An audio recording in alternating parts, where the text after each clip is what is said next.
16강 20대 한국 대선은 어디로 제2부에서 대한민국 유권자 국민들이 대선 과정에서 볼 수 있는 9개의 변수를 분석하고 결론을 맺고자 한다. 유권자들의 대선 표심을 흔들 수 있는 9개의 변수를 분석해보자. 첫째, 단일화. 이번 선거에서도 야권 후보가 단일화에 성공하면 정권 교체 가능성이 높은 것으로 예측된다. 각종 여론조사에서 단일 후보는 이재명 후보를 상대로 앞서는 결과가 발표되고 있다. 반면 단일화에 실패할 경우 야권 분열로 인해 여권의 승리 가능성이 높다는 평가다. 무엇을 말하나 정권 교체는 야권의 목표는 될지언정 그 자체가 단일화의 명분이 될 수는 없다. 555 성장 전략, 공정과 상식 전략을 각각 내세운 두 후보가 어떤 국정 비전과 정책을 공유하는지, 대선에 승리한다면 어떻게 정권을 공동으로 운영할 것인지 등에 대한 청사진이 전제돼야 한다는 얘기다. 단일화를 시도한다면 협상 개시부터 과정 결과까지 투명하게 공개돼야 국민 유권자들도 지지할지 말지를 판단할 수 있다. 결선 투표제가 없는 상황에서 단일화는 역대 대선의 단골 이슈였다. DJP 연합이 부분적인 공동정권 실험 사례로 남았지만 권력 분산이라기보다는 자리 나누기 정도에 그친 측면이 있다. 앞으로 16일간 남은 선거 기간 내내 안일화, 윤일화하며 옥신각신하고 내각 지분이나 6월 지방선거 공천권 등을 놓고 다투기만 하다간 개도 구록도 다 잃는 상황이 올지도 모른다. 단일화 동력은 절박합니다. 윤 후보는 안 후보가 이번에는 철수할 수 없다는 절박한 처지라는 것을 깨달아야 한다. 한쪽의 승리에 대한 절박함이라면 다른 쪽은 정치 생명에 대한 절박함이다. 윤으로 가는 윤일화든 안으로 가는 안일화든 단일화 열차를 놓치면 한이 될 것이다. 윤과 안은 3월 9일 혼자 웃기 어렵다. 함께 웃고 함께 울 수밖에 없는 보이지 않은 사슬로 묶여 있다. 햇볕 아래 눈사람처럼 녹아 사라지는 단일화 시간은 그들을 기다려주지 않는다. 최근 정권 교체 지지율은 50대 중반이다. 이 후보표는 결집이 빨라지는 데 비해 윤 후보는 정권 교체를 희망하는 국민의 10% 이상을 자신의 지지 세력으로 만들지 못하고 있다. 그것이 바로 안철수 표다. 안 후보가 2월 13일 윤 후보에게 지난해 서울시장 보궐선거 단일화와 같은 방식으로 단일화하자고 제안했다.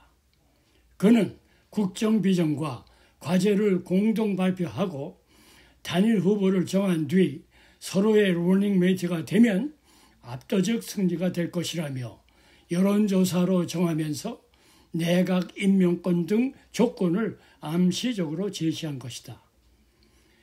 윤 후보 측에서는 후보 간 지지율 격차가 대여섯 배씩 차이 나는 여론조사가 나온 상황에서 나온 아전 인수격이라며 반대를 했고 여당의 지지층의 역선택 우려도 제시했다. 줄곧 완주할 뜻을 밝혀오다가 선거를 3주 남긴 후보 등록에 전격 제한해 안 후보의 명분 쌓기, 진정성 교류 등으로 실현 여부는 아직 미지수다. 안 후보 측에서는 여론조사를 통한 단일화에 답하라고 거듭 촉구하는 데 반해 윤 후보 측은 정치적談判 방식으로 공동정부에서 실권을 주어 5년 후 대선에 나갈 수 있는 로드맵을 구상 중에 있었다. 그러는 사이 안 후보 측에서 불행한 일, 부인 확진과 유세버스 사망 사고가 생기면서 윤 후보 측에서 안 후보의 단일화 제안을 받지 않았다. 안 후보의 현실적인 선택은 정권 교체의 주역이 될 수 없는 단계에 와 있어 윤 후보 측에서 통큰 제안이 들어오지 않은 한 명분상 완주의 길을 걸어갈 수밖에 없다고 본다.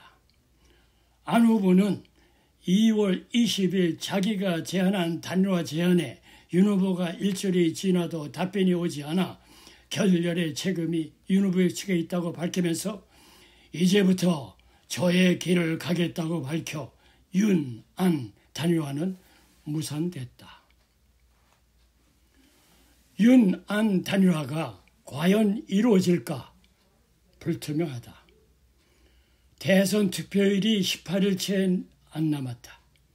일정이 빡빡하다. 국힘은 지지율이 뒤지는 안 후보의 자진 사퇴를 원하는 분위기다.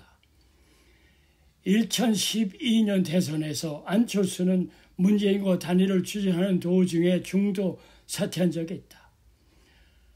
안철수는 철수하는 정치인 이미지 알레르기 반응을 보인다.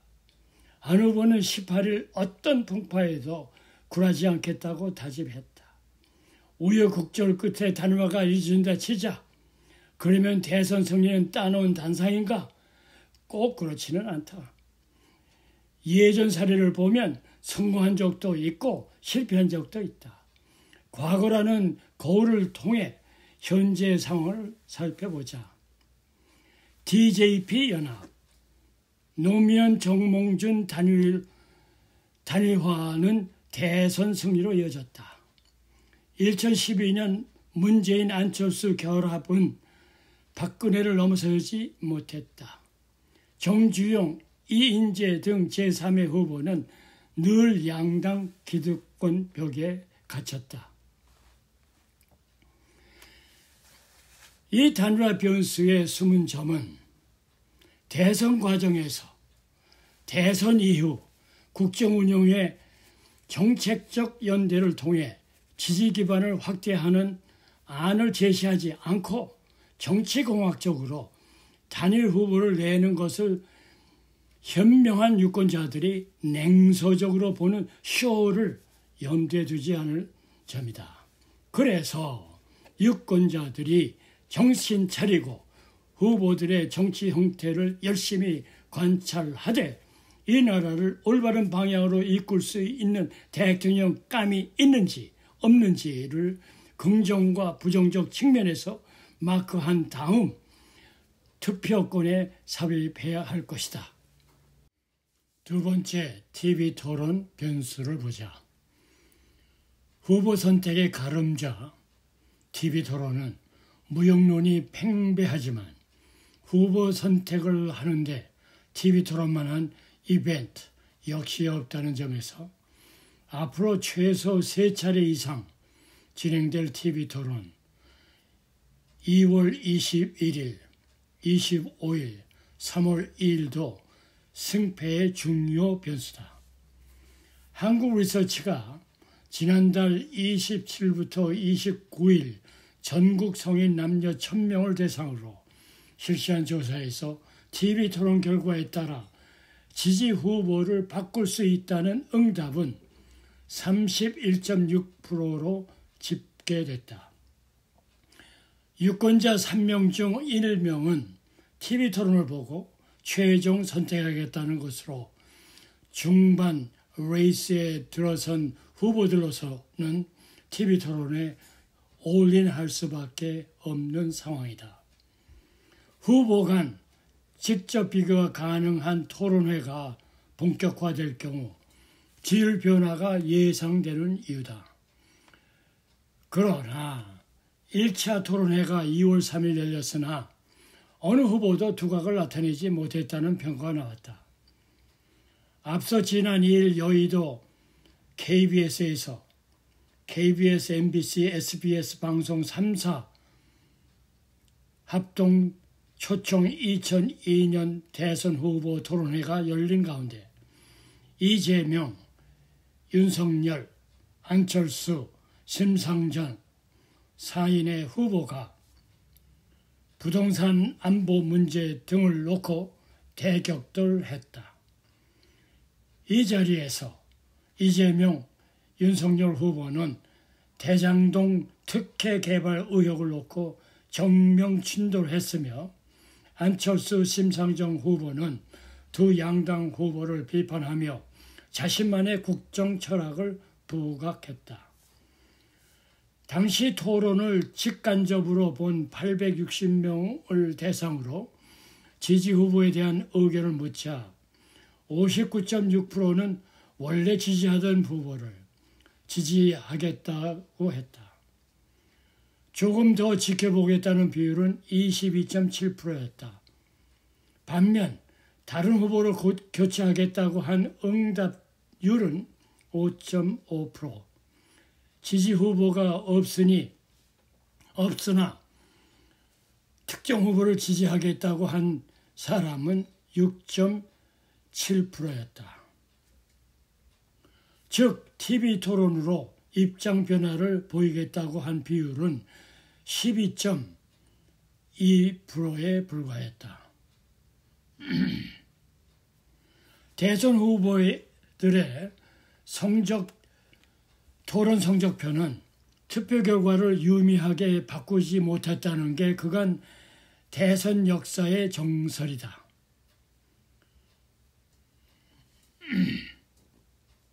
TV 토론이 중도층, 부동층 표심엔 영향을 줄 수 있으나 그 유권자 비율이 양당 지지율에 비해선 현저히 떨어지기 때문이다.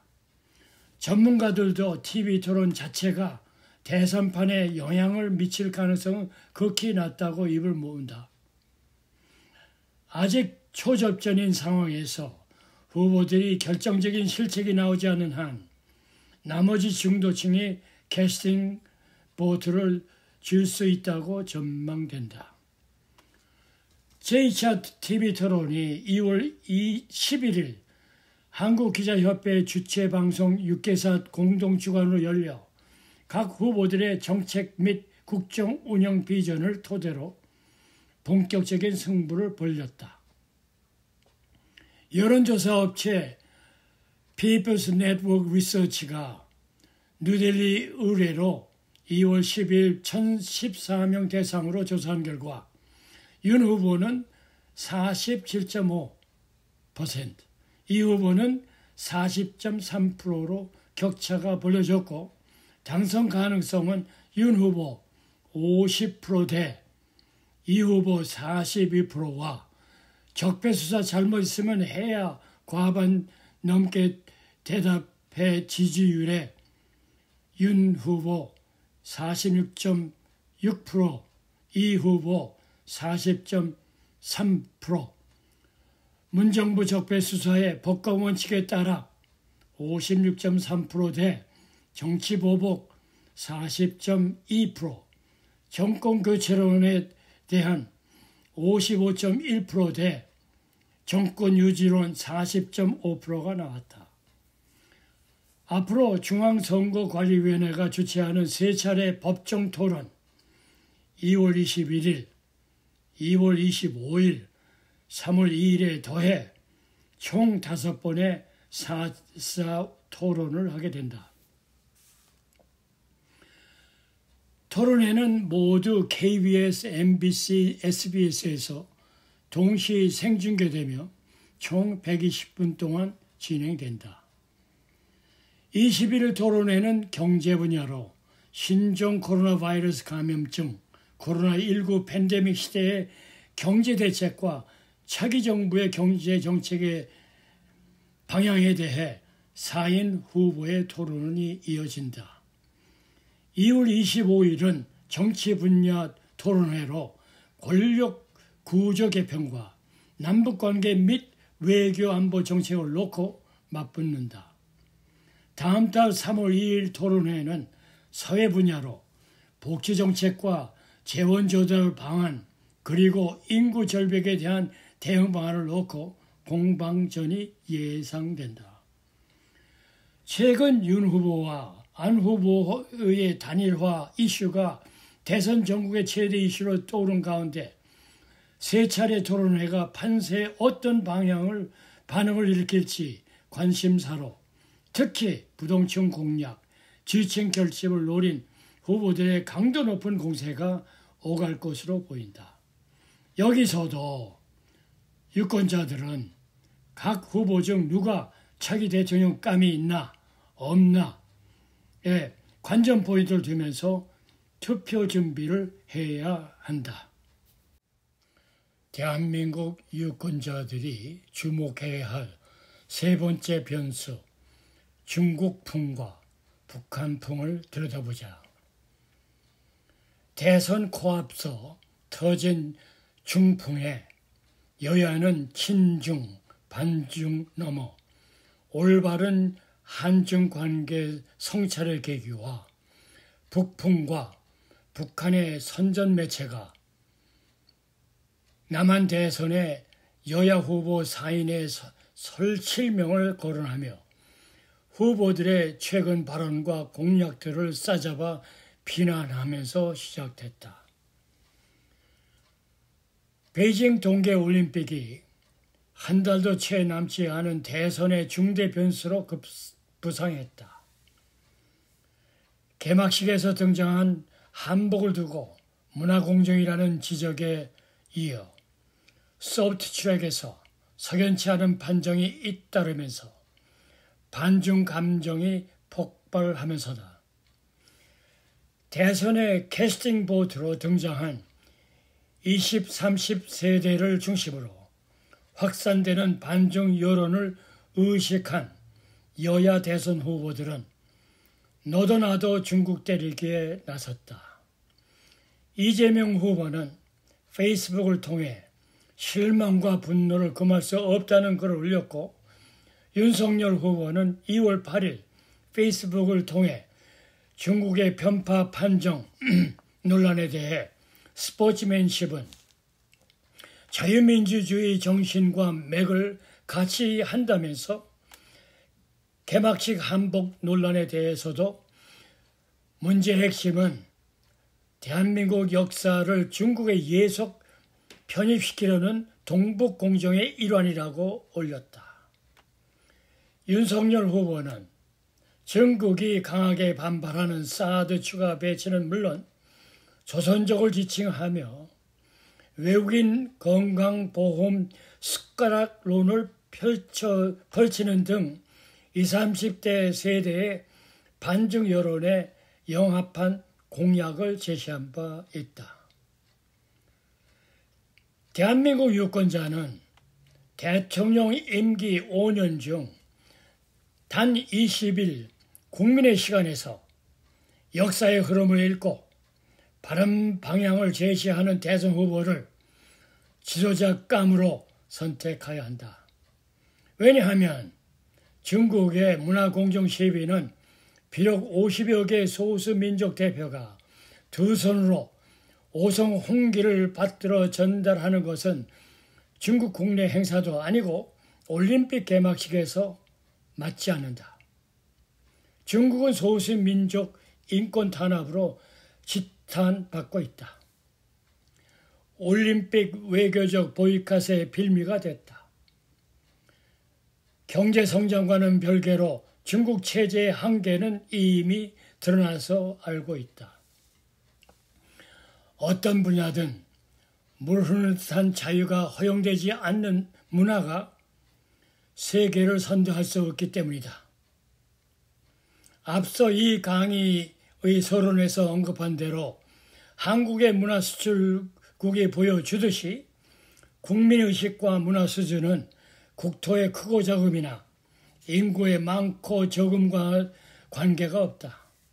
작지만 배울 나라는 많다. 지역적으로 가까우면 민족 간의 공유 범위가 많음도 인정해야 한다.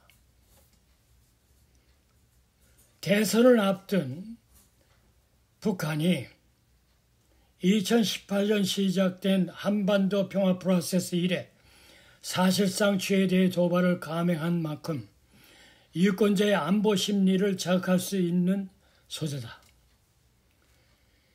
2022년 초 7차례 미사일 발사와 모라토리엄 종료 선언은 북한의 군사도발 위협이 레드라인을 넘어섰다는 것을 의미한다.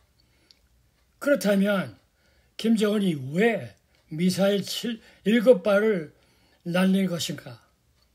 필자는 그 무엇이 바로 한국의 정권 교체가 걸린 대통령 선거라고 본다. 3월 9일 대선이 한국과 한국인에게 건국 이래 가장 의미있고 중요한 선거이듯이 코로나 팬데믹과 경제적 궁핍에 시달리고 있는 김정은에게도 남쪽에 어떤 정권이 들어서느냐에 따라 북한의 재반 사정이 크게 달라질 수 있는 의미 있는 선거라고 본다. 다시 말해서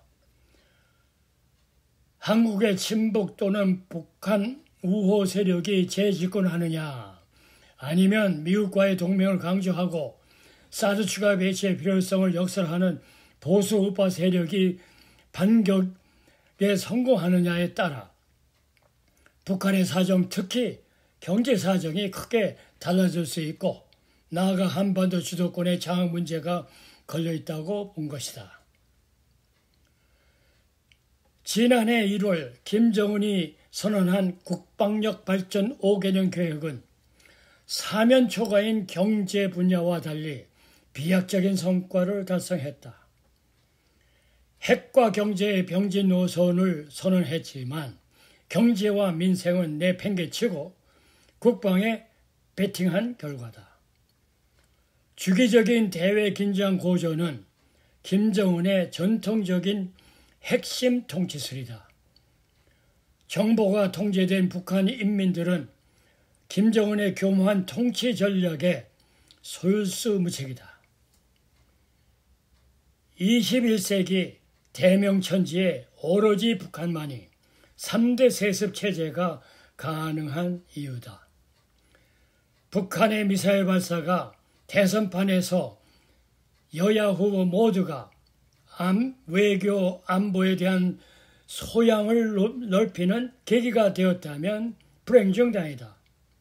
최고 지도자의 어설픈 감성주의나 맹목적인 선입견이 가져온 외교 안보 참사는 문재인 정부에서 충분히 경험했다. 실현성 없는 종전선으로 인한 외교력 낭비도 묵도했다. 외교안보 분야에서 대한민국 대통령은 참으로 결정해야 할 부분이 적지 않다. 지도자는 전쟁을 막는 데 소명이 있지만 적의 칼끝이 목전에 왔는데도 평화만 노래하면 직무유기이기 때문이다.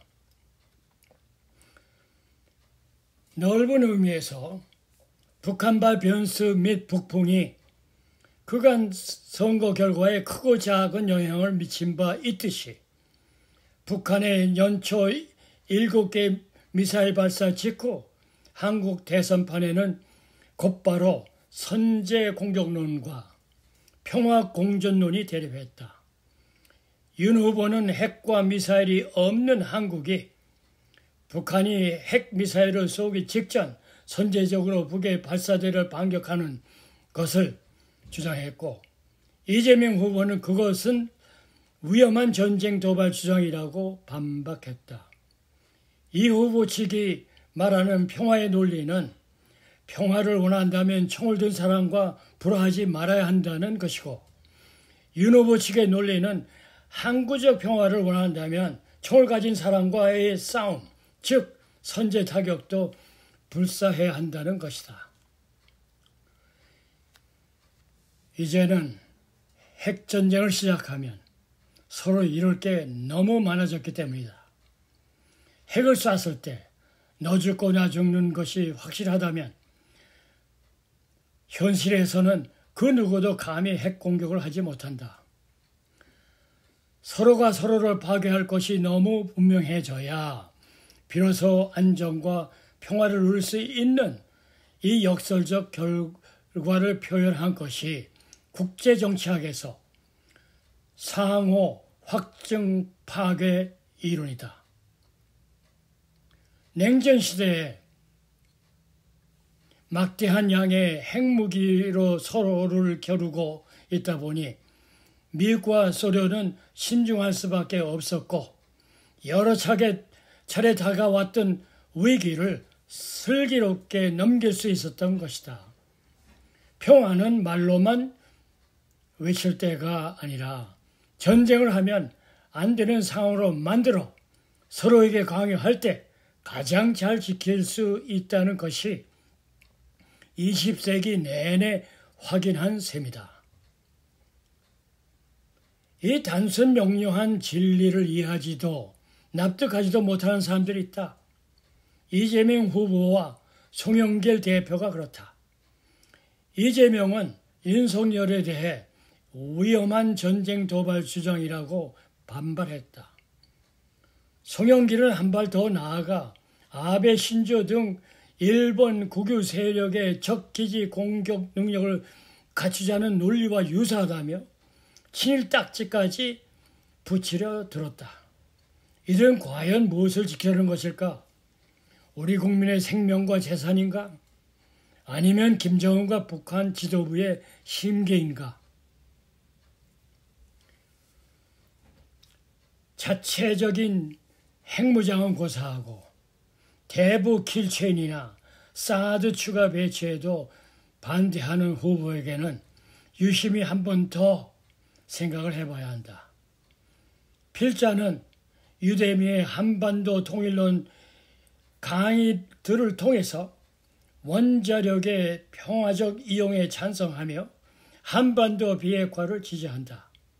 하지만 세상이 장전된 총을 든 자 북한과 땅을 파는 자 대한민국으로 나눌 때 땅을 파는 자가 되어야 한다는 주장하는 이들에게 나라의 운명을 좌우하는 위치를 허락해도 되는 것인가? 대선을 한 달 앞둔 지금 온 국민이 함께 고민해 볼 일이다. 북한발 변수가 태풍이냐 미풍이냐는 두고 볼 일이다. 중국발 경제와 북한발 안보는 먹고 사는 이슈와 죽고 사는 이슈를 유권자들이 분별하면서 어느 후보가 70년 역사를 이어온 대한민국에 안정과 평화를 줄 수 있는지를 인식하고 투표로 결정해야 한다.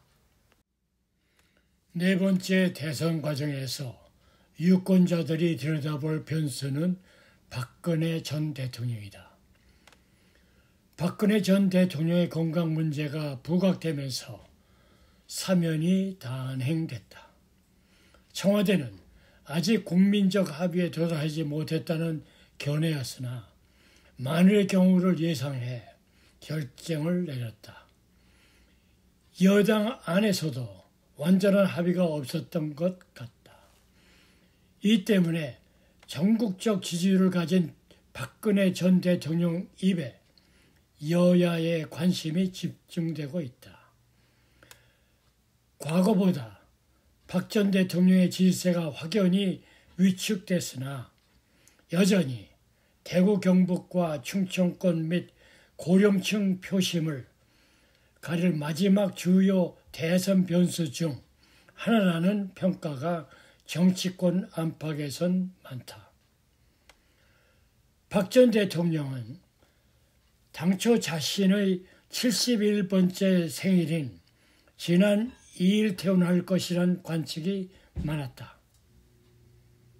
지난해 말 문재인 대통령의 특별 사면 대상에 포함돼 사면된 박 전 대통령은 삼성 서울병원에 입원 치료를 받고 있는 중이다. 그러나 건강 상태 등이 고려되면서 박 전 대통령의 퇴원 시점이 2월 중순께 이유가 될 것이라는 관측이 많았었다.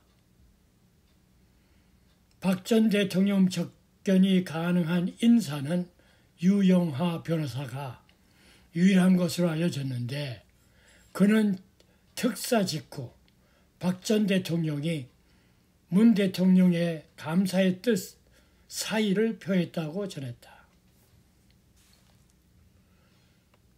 대선이 코앞으로 다가온 시점에서 박 전 대통령의 퇴원 및 그의 입에 시선이 쏠리는 이유는 그가 내놓을 메시지가 어떤 것이냐에 따라 일부 박 전 대통령 지지층의 투표 방향이 달라질 가능성이 있기 때문이다. 특히 국민의힘 대선 후보인 윤석열 전 검찰총장은 박 전 대통령을 직접 구속시킨 장본인으로 박 전 대통령과는 악연이 큰 인물이다.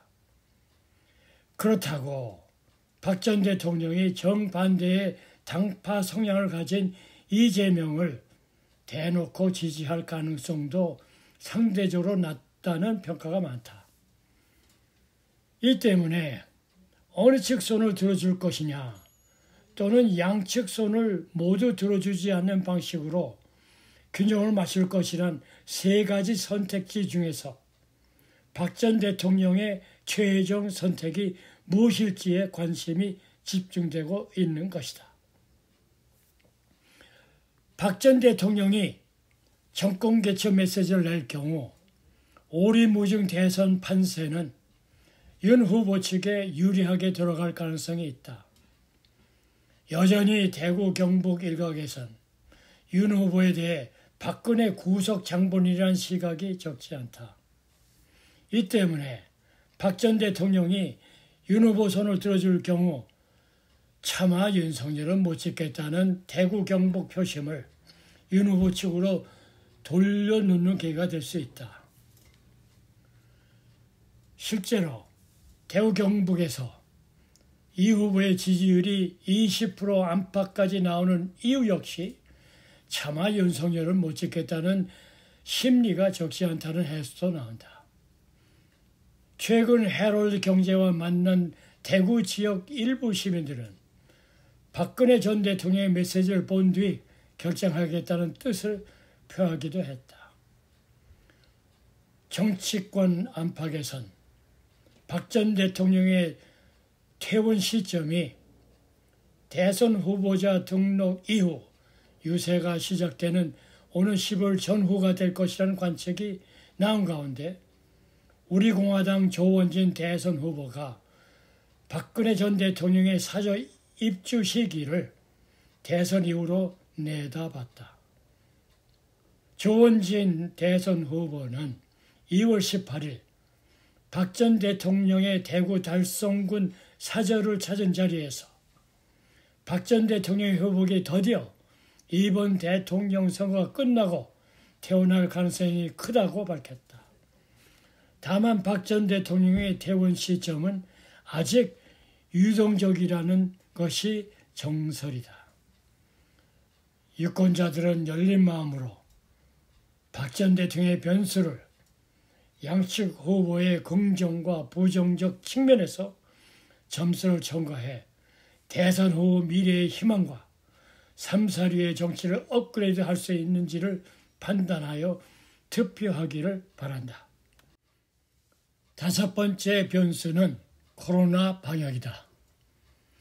유빌리 판단 어려운 코로나 위기인 코로나19 변이 바이러스인 오미크론의 확산으로 코로나 확진자가 무섭게 증가하는 상황도 변수다. 당장 투표율이 하락할 수밖에 없고 투표율 하락의 유불리는 여야 모두 장담하기 어려운 상황이다.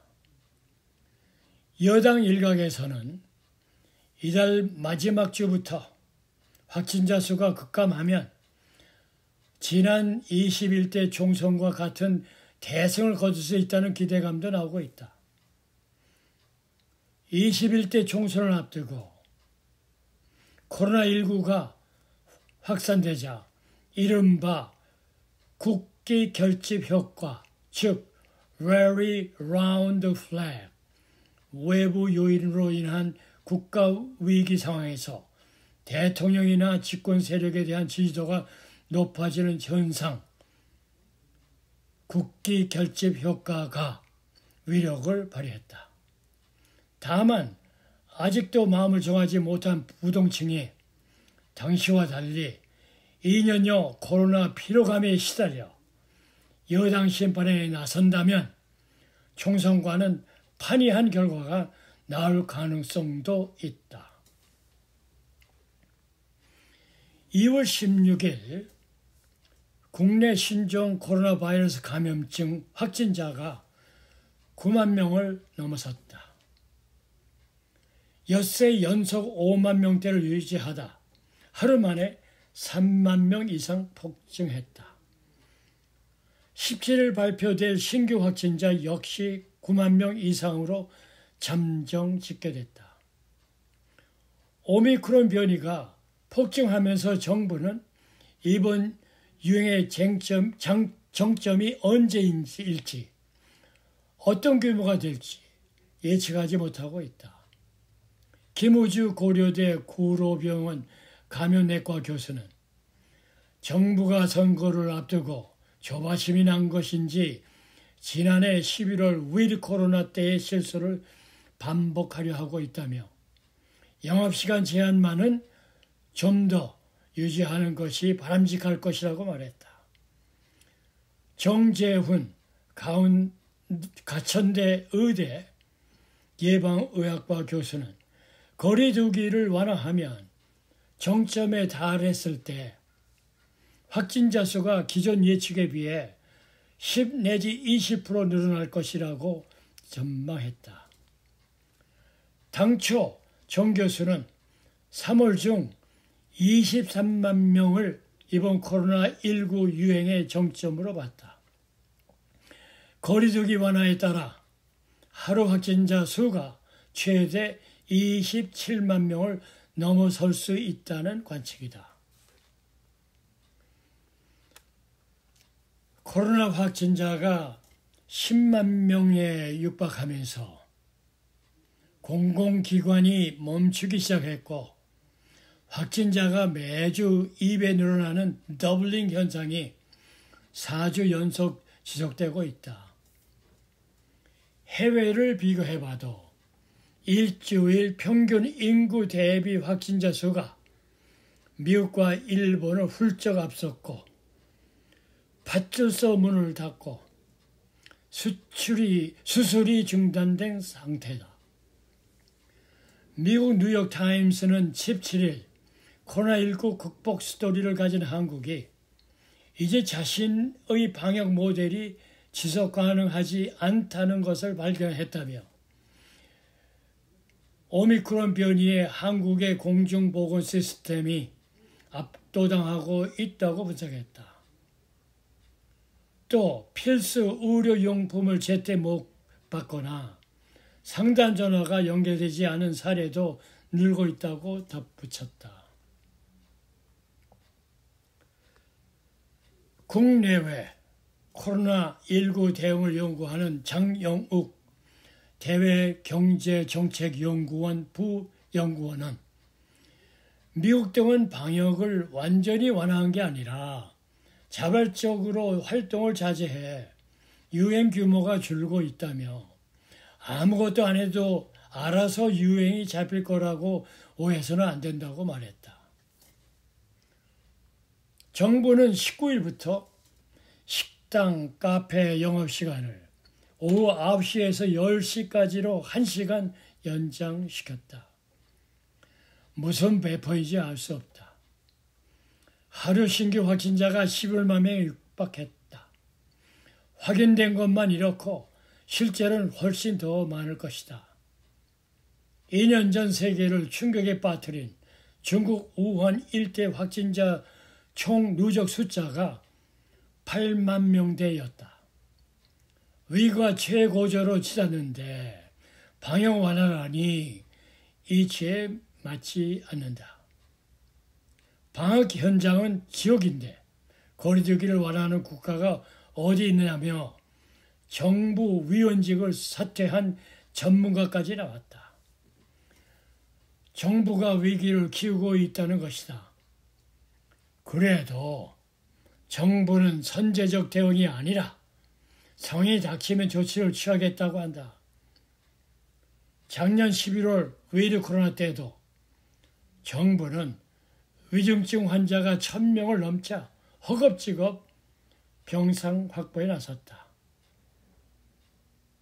정부가 상식에 맞지 않은 시점에 방역을 완화하는 것을 놓고 대선에선 자영업자 표를 염두에 둔 것이 아니냐는 지적이 나온다. 앞으로 코로나, 오미크론이 얼마나 심각하게 확산되느냐와 정부의 방역 정책이 유권자에게 어떤 영향을 미치느냐에 대한 긍정과 부정의 평가 점수를 참조하여 투표에 반영되기를 바란다. 6번째 변수는 MZ세대의 지지다. 2030 세대는 이번 대선 내내 최대 캐스팅 보드로 꼽혀 투표로 이어지는 가는가가 변수이다. 민주당 지지 성향이 높았던 이들 세대가 정부 여당에 등을 돌린 상황에서 이 후보는 표심 잡기를 위해 총력을 기울이고 있다. 상대적으로 우위를 점한 윤 후보도 각종 청년 세대의 공약을 쏟아내며 공을 들이고 있다. 관건은 투표장을 갈지 여부다. 역대 선거에서 기성세대에 비해 저조한 투표율을 보인 것처럼 이번에도 정작 투표율이 낮을 경우 대선에 전혀 다른 결과를 가져올 수 있다. 엄경영 시대정신연구소장은 비호감 대선으로 흐르면서 청년층의 투표율기가 식을 가능성이 높다며 한 명이라도 더 투표장으로 이끄는 후보가 결국 유리할 것이라고 전망했다. 과거 정치권의 주목을 받지 못했던 20대가 오는 3월 9일 실시되는 대선의 캐스팅 보트로 자리매김했다.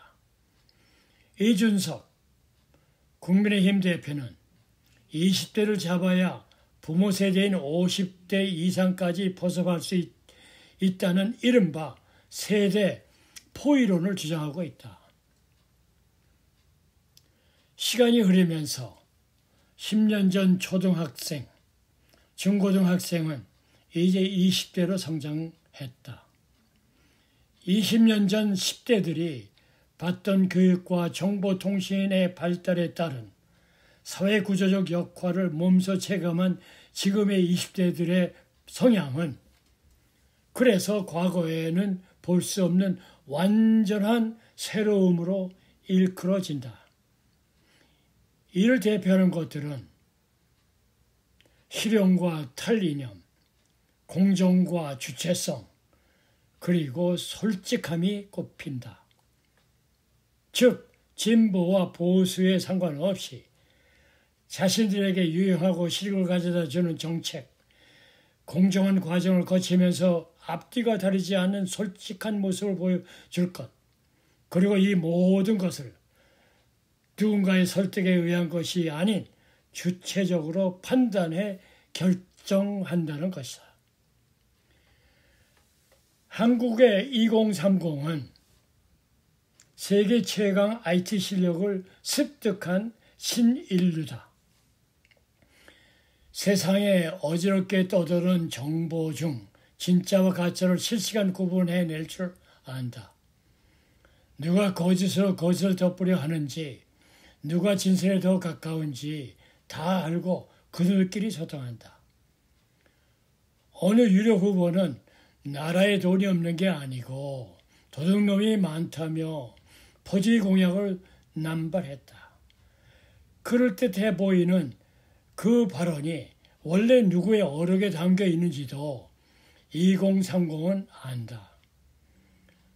대통령이 되겠다는 사람과 가족들이 보여준 초밥 10인분, 횡령, 한우, 군병력, 황제 입원, 쩍볼, 개사과, 손바닥 왕 같은 구태는 2030에겐 부끄러운 일이다.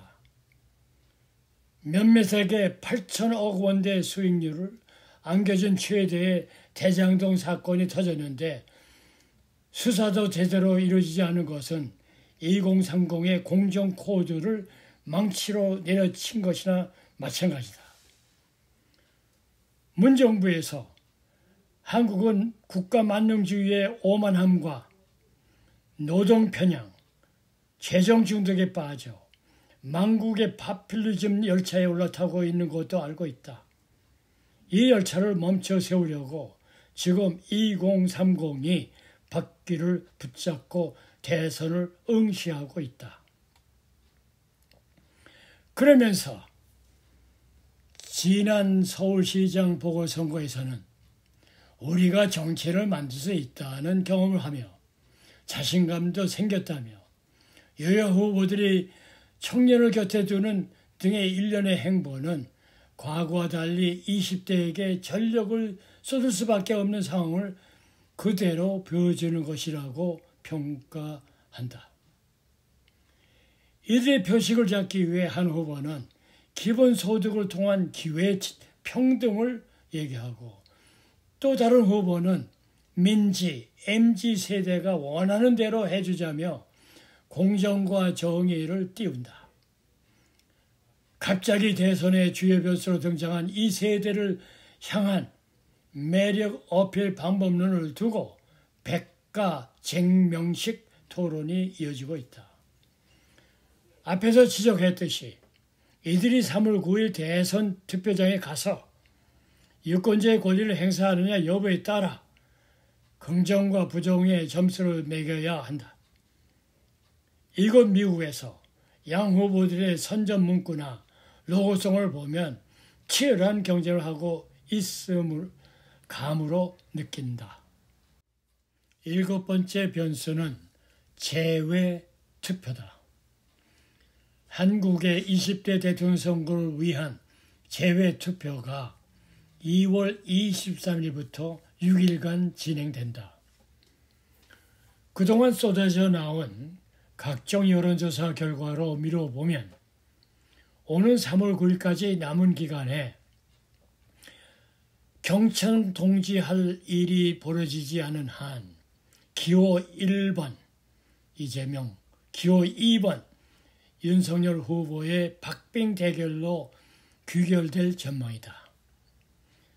이번 재외 선거에 등록한 유권자 수가 전 세계에서 22만 6,162명인 것으로 집계됐고 이 중 미국 제외 유권자는 5만 3,073명, LA 총영사관 관할 지역은 1만 780명이 유권자 등록을 신청했고 필자 부부도 여기에 포함된 숫자이다. 이 말은 한국 대선 박빙 상태에서 제외 유권자들의 표심도 캐스팅 보드의 역할을 할 수 있는 변수라고 분석된다. 특히 미주 한인들의 표심은 유권자 개개인에 선호되는 평소 정치적 성향이나 후보 개인 자질에 대한 평가 등등에 따라 다르지만 그들의 권익을 위한 힘을 발휘할 수 있는 문제도 포함됐다고 본다. 대선 후보의 재외동포 관련 정책 공약은 이번에도 재외동포청 설립, 재외동포 기본법은 거의 대동소이하고 실천은 이루어지지 않는 재탕 수준이다. 한국 정치인들의 측면에서 재외 유권자들의 존재감이 크지 않기 때문에 이번 기회를 통해 이런 분위기를 바뀌는 계기가 되어야 한다. 22만여 제외 유권자들이 모두 투표로 목소리를 내고 캐스팅 보드라고 인식되면 표에 민감한 정치인들이 귀를 기울이지 않을 수 없다. 특히 미국 내 5만 3천여 명의 등록 유권자들이 표를 버리지 않고 선천적 복수 국적 문제들을 해결하기 위해서 정권교체 후보자에게 힘을 실어 미주 한인의 힘을 보여줘야 한다. 필자는 이번 선거에서 지난 문정권에서 잘못된 방향에서 이끌어온 세계사적, 문명사적, 이념적 편향을 바로잡아 문화수출국 대한민국과 경제대국 10위를 계속 유지하면서 민주진영과 전체주의 진영에서 민주진영을 선택하고 통일 한국의 기초를 닦는 후보에게 힘을 실어주는 것이 중요하다고 본다. 8번째, 변수는 대통령 후보의 부인들이다. 두 후보자, 부인, 김혜경, 김건희 리스크 중 이른바 본부장, 본인, 부인, 장모 리스크는 윤 후보 지지의 답보의 가장 큰 원인으로 꼽힌다.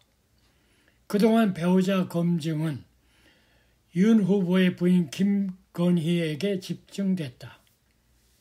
다만 설 연휴 기간 이재명 후보의 부인 김혜경을 둘러싼 과잉 의전 논란이 확산되면서 배우자 문제가 여당의 부메랑처럼 돌아왔다. 지난 2월 3일 첫 TV토론에서 이재명, 윤석열 후보 모두 배우자를 둘러싼 의혹에 대해 말을 아낀 것은 누구도 배우자 리스크에서 자유롭지 않다는 점을 보여준 일례다. 두 후보 중 누구라도 다시 배우자 리스크가 도마에 오를 경우 승리를 장담할 수 없다는 살얼음판 위를 걷고 있다. 3월 9일 대선 승자는 이재명, 윤석열 두 사람 중 한 명으로 거의 굳혀진 상태다.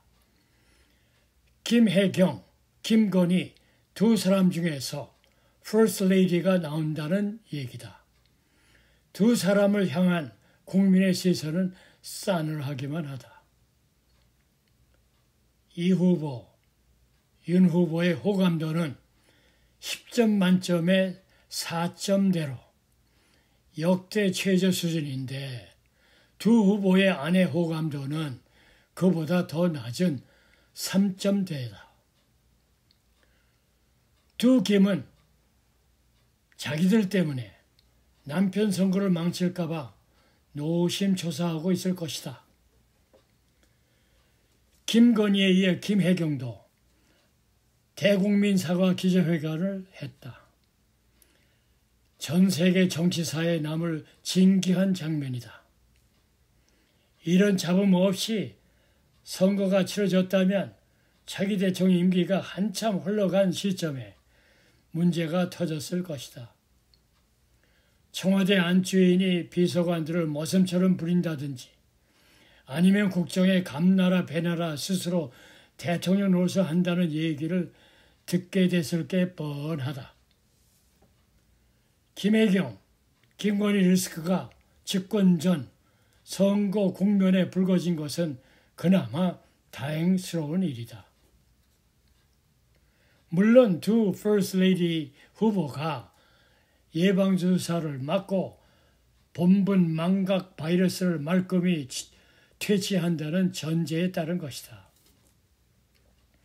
이번 대선 선거 기간 중 선두의 양 후보 내조는 사라지고 정의당 심상정 후보 남편 이승배만 유세에 동행하고 심 후보 대신 행사에 참석하는 불행한 선거가 진행되고 있다.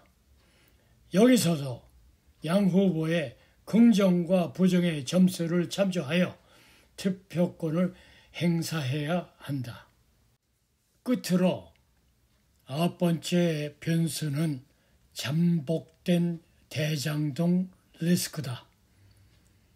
이 리스크는 첫 TV 토론에서 윤 후보를 비롯해 안 후보, 심 후보 모두 이재명 후보를 포위해 대장동 개발 의혹을 두고 공세를 퍼부었다.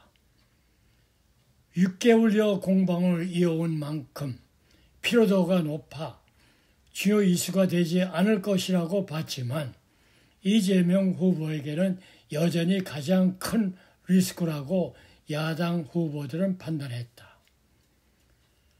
특검이 출범하기도 어려워 사법 리스크가 될 수는 없지만 국민 정서 리스크가 될 수 있다는 계산에서이다.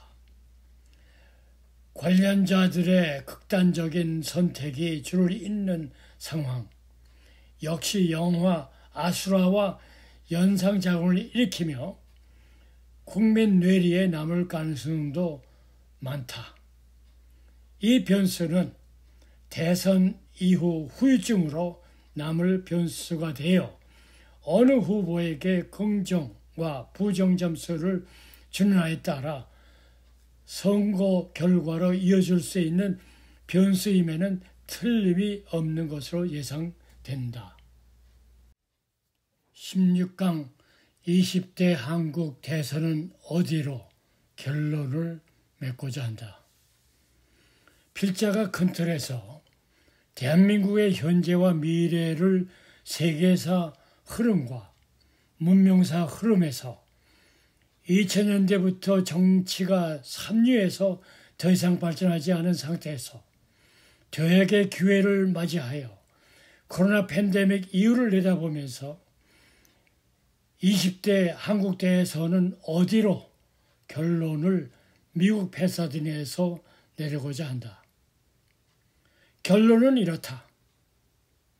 20대 대선은 어디로의 답은 70년 동안 이른 한국 정치사에서 대한민국 유권자는 말이 아닌 깜으로 지난 5년간 문정부의 대내외 잘못된 정책으로 퇴보를 막고 유권자들이 불러 야권 후보를 만들고 최악 대신 최선의 정권교체 주인공인 윤석열 후보를 3월 9일 선거를 통해 선출하라고 제언한다. 제20대 대통령은 문화강국과 경제 10대 강국 대한민국을 세계사적 흐름과 문명사적 흐름에 적응함을 천명하고 세대적 차이, 이념, 정파의 틀에서 벗어나 자유민주 진영과 전체주의 진영의 자유민주 진영으로 방향을 잡고 2030대 젊은 층에 없는 것은 만들고 바른 방향을 제시하여 희망을 주고 지절시대의 통일 한국의 기초를 마련할 수 있다고 본다.